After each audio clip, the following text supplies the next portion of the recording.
आज अल्लाह पाक ने मुझे बहुत बड़ी खुशी दी है, लेकिन ये एक सरप्राइज़ है और ये मैं फिर बाद में बताऊंगी इंशाल्लाह।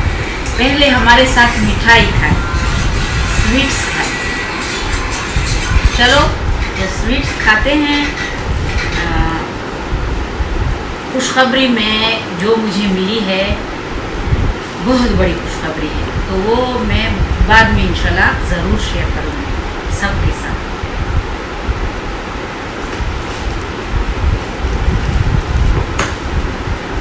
ज़बरदस्त मिठाई